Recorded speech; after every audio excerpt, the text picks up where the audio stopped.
Around 9000 BCE, thousands of years after the first people entered North America, survival had depended on constant movement. But as the climate stabilized and familiar landscapes emerged, some families began returning to the same rivers, forests, and coastlines season after season. Over time, temporary camps gradually evolved into places that people knew as home. These early communities were not cities or villages in the modern sense, but they marked a profound change. For the first time, generations could share the same land, strengthening family ties, preserving knowledge, and laying the foundations for increasingly organized societies.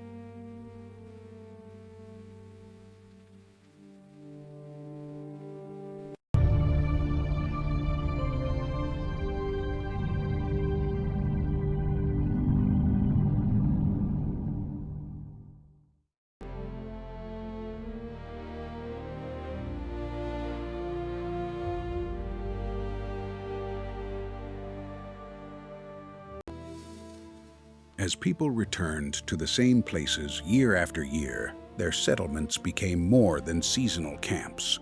Families invested time and effort to improve the places where they lived, building stronger shelters, organizing shared spaces, and creating environments that could support larger groups.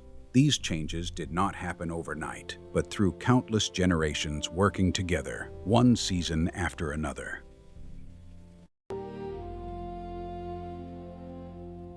As these communities continued to grow, they also became more organized. Around 9000 BCE, important decisions were increasingly made through discussion, shared experience, and the guidance of respected elders. Leadership was often earned through knowledge, skill, and trust, rather than inherited authority. Long before kingdoms or written laws, cooperation became one of the greatest strengths of North America's first enduring communities.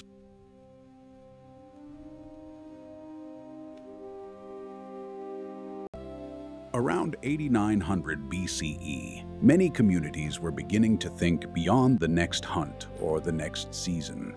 Food that could be preserved was carefully stored for the months ahead, protecting families during harsh winters, poor harvests, or times when game became scarce.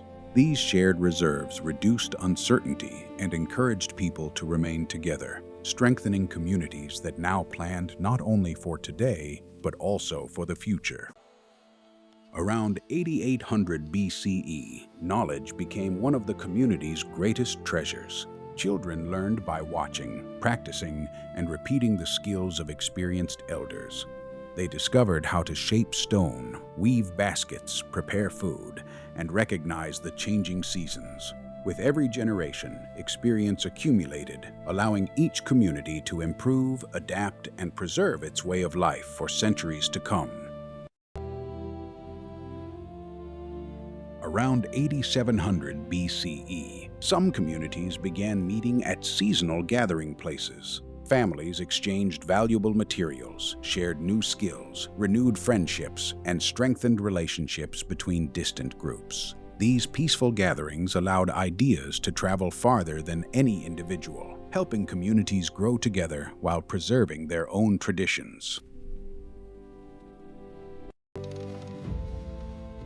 Around 8600 BCE, rivers became more than sources of food and water. They formed natural highways linking distant communities. Large dugout canoes carried people, tools, and supplies far beyond their home settlements. Travel became safer, faster, and more predictable, allowing ideas, traditions, and valuable resources to spread across ever wider regions.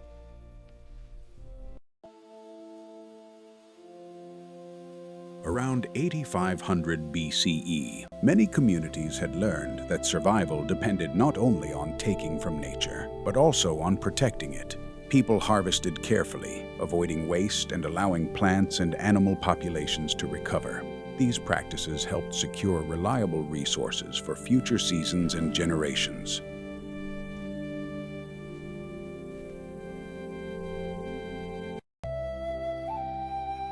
Around 8400 BCE, life was no longer defined only by survival. communities found to strengthen their social bonds through shared meals, storytelling, music, and celebration. These moments helped preserve collective memory, reinforced cooperation, and passed traditions from one generation to the next, creating identities that united entire communities.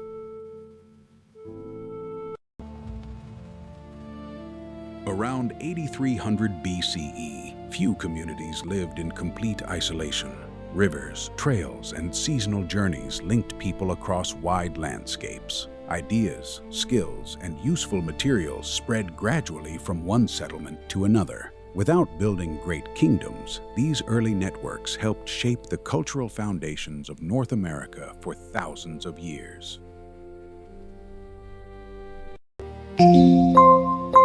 Around 8200 BCE, successful communities planned months ahead, not days. Preparing for winter became a shared effort. Food, fuel, tools, and clothing were carefully organized before harsh weather arrived. The ability to anticipate seasonal change helped reduce risk, protect vulnerable families, and gave these communities greater stability year after year. Around 8100 BCE, communities adapted to the lands they called home. River people mastered fishing, forest groups relied on wild plants and game, while others thrived across open grasslands. Different environments encouraged different skills, yet seasonal contact allowed ideas and useful resources to move between neighboring communities.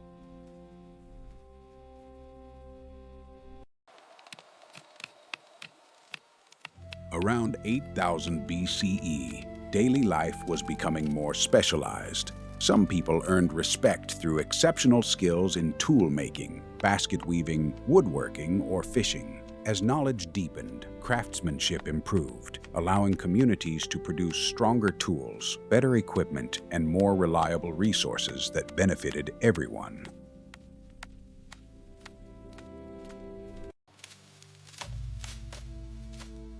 Around 7900 BCE, many settlements were no longer built for only a season.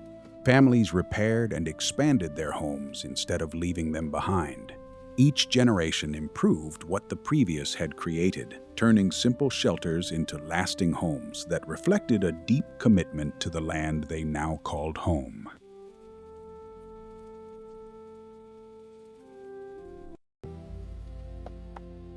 Around 7800 BCE, many settlements had grown too large to function without organization.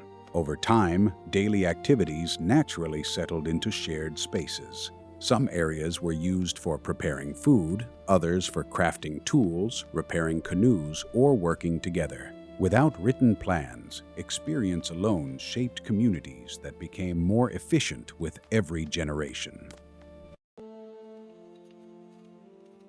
Around 7700 BCE, innovation rarely came from sudden discoveries. Instead, each generation refined the skills it had inherited. Small improvements in tools, construction, and daily techniques accumulated over centuries. This steady exchange of knowledge allowed communities to become more capable, more resilient, and better prepared for the future.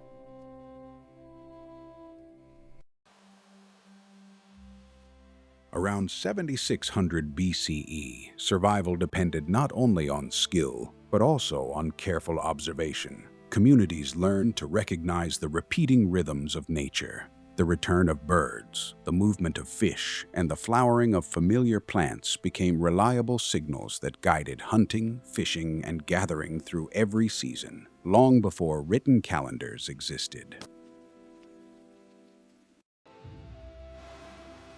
Around 7500 BCE, many communities no longer wandered without direction. Instead, they organized seasonal expeditions to places they already knew well.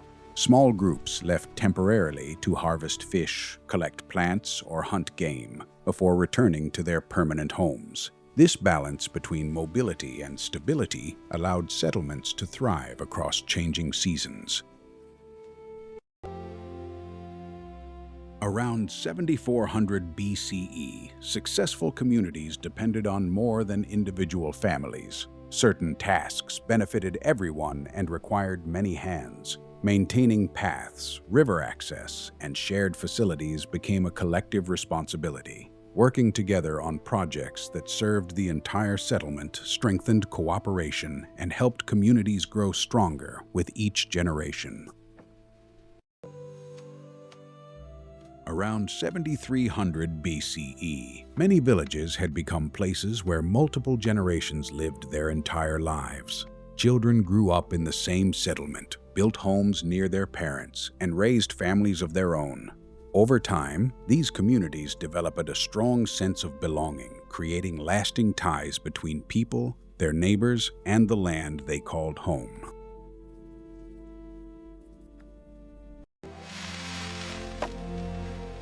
Around 7200 BCE, stone tools continued to evolve. Instead of relying only on chipped edges, many communities carefully polished certain tools, making them stronger, sharper, and more durable. These improvements made it easier to build homes, shape large timbers, and carve canoes, allowing settlements to expand with greater confidence and efficiency. Around 7100 BCE, people were not only adapting to nature, they also began carefully shaping the landscapes around them. Small trees were cleared, paths widened, and shared spaces kept open for daily life. These changes remained modest, yet they marked an important step toward managing the environment instead of simply living within it. Around 700 BCE, people were learning that nature could be guided without being controlled. Instead of cultivating fields, they protected valuable wild plants, encouraged new growth, and returned to the same places season after season. These careful practices helped increase reliable food sources while preserving the natural balance of the surrounding landscape.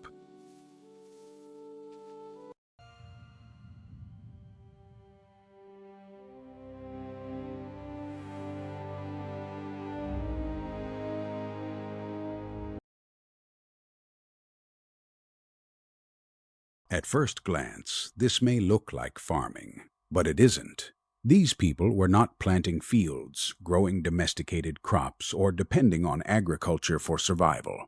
Instead, they were protecting useful wild plants, removing competing vegetation, and encouraging natural growth. Archaeologists call this plant management or landscape management. True agriculture would appear thousands of years later, when people began intentionally planting, cultivating, and relying on domesticated crops as a primary food source. It may seem like a small difference, but in archaeology, it marks one of the greatest transitions in human history. Around 6900 BCE, some projects had grown too large for a single family. Communities now worked together to build shared structures that benefited everyone. These efforts required planning, coordination, and trust, strengthening the bonds that held the settlement together long before formal governments ever existed.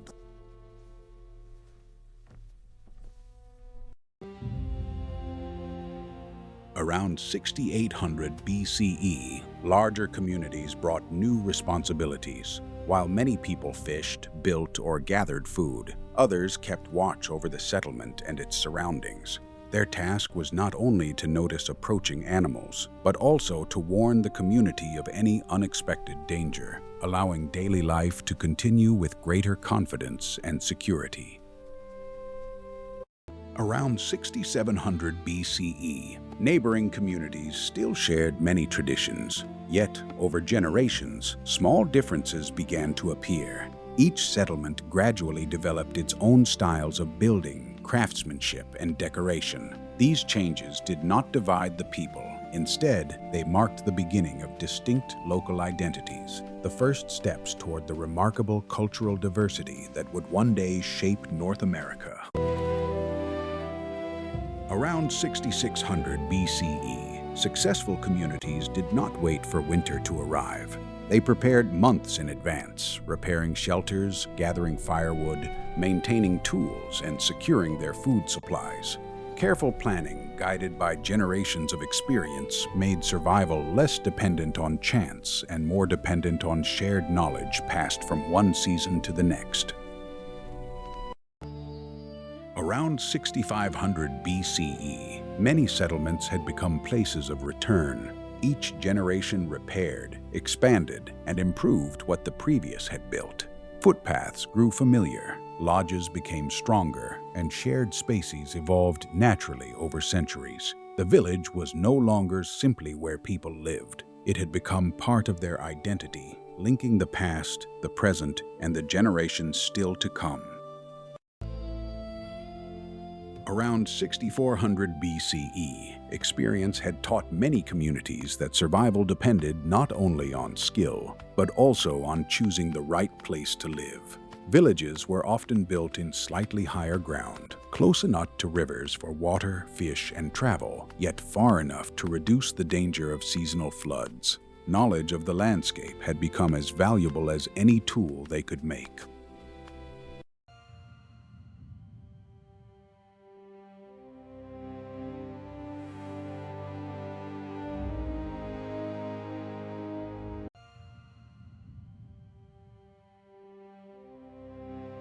At first glance, the axes in this scene may look like iron tools, but they are not.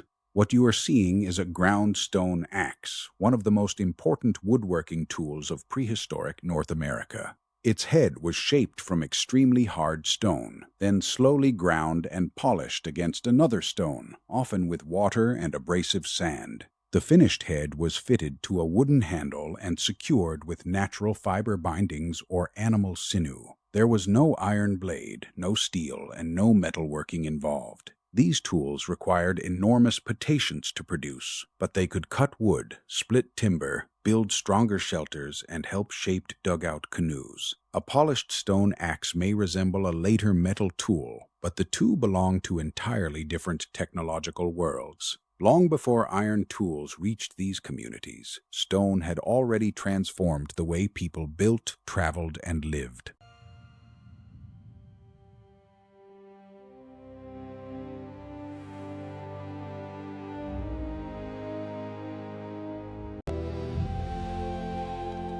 Around 6300 BCE, rivers had become far more than sources of food and fresh water. They formed natural highways, linking distant communities across the landscape. Travel by canoe allowed people to move tools, knowledge, and supplies far more efficiently than on foot, making the waterways the great connecting network of prehistoric North America. Around 6200 BCE, travel was becoming more organized. Only selected groups left the village, while most families remained behind to maintain homes, care for children, prepare food, and protect stored supplies. This division of responsibilities allowed communities to explore, exchange, and travel without interrupting daily life, making settlements more stable and resilient through every season. Around 6000 BCE, North America was no longer a land of identical communities. Rivers, forests, and open plains shaped daily life in different ways. Over generations, people adapted to their local environments, creating distinct regional traditions, skills, and ways of living. These were not separate civilizations, but the first sign of North America's diverse cultural landscape. Around 5800 BCE, centuries of experience had transformed these communities. Villages became larger, travel routes more familiar, and shared knowledge continued to grow. Without cities, without writing, and without metal, people had created stable societies that could thrive for generations, laying the foundation for the next chapter of North America's history.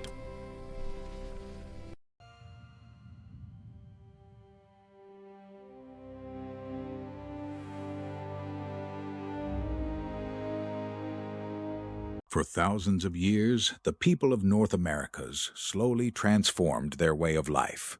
They learned which rivers returned with fish, which forests provided food, and which open plains offered the best hunting. Generation after generation, that knowledge was carefully passed on, improved, and shared. Villages became more permanent, travel routes more familiar, and communities more closely connected. Across the continent, different environments encouraged the growth of distinct cultures, each developing its own traditions, skills, and ways of life. The rivers, the forests, the lakes, and the Great Plains were no longer simply places to survive. They had become the foundation upon which many cultures would continue to grow for thousands of years to come.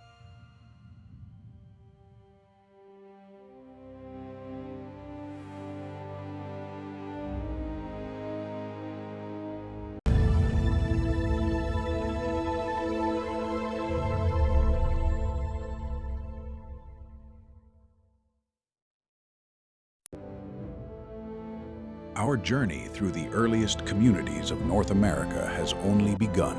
Long before cities, writing, or great civilizations, countless generations built cultures, shared knowledge, and shaped the land that would one day become home to many different peoples. But even greater changes still lie ahead, and we will witness them together.